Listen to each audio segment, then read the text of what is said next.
S'agissant de la gouvernance locale, la faiblesse des ressources financières des collectivités territoriales a été soulignée dans le rapport, et c'est vrai. J'ai été maire pendant 10 ans, je sais la souffrance des maires devant la modicité des budgets.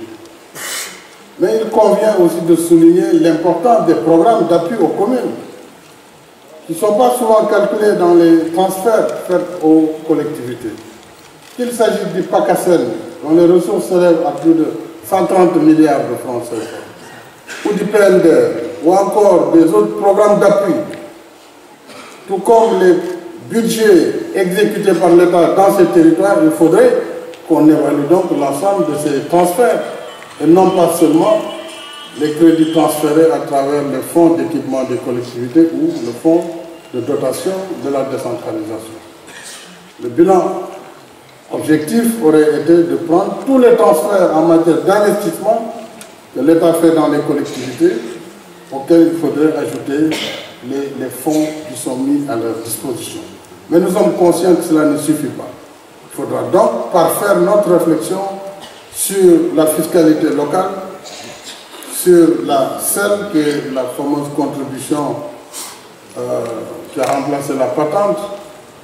Alors la CEL, qui est le sel des collectivités, qui doit être aussi renforcé. Donc nous allons travailler sur ces différents défis pour élargir l'assiette afin d'accroître considérablement les ressources destinées aux collectivités territoriales, surtout en matière de projets d'investissement.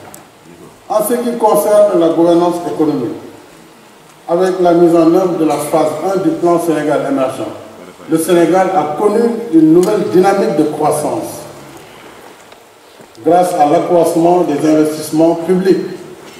On l'a vu dans les infrastructures, dans l'énergie, dans l'hydraulique, dans l'éducation, entre autres, et aussi la relance du secteur industriel. Il faut noter que cette performance de l'économie sénégalaise a été réalisée dans un contexte de faible inflation et de réduction significative du déficit budgétaire. Aujourd'hui, en 2020, nous voulons 3% du déficit, après les efforts qui sont faits. S'agissant maintenant de l'emploi des jeunes, ça c'est la grande équation.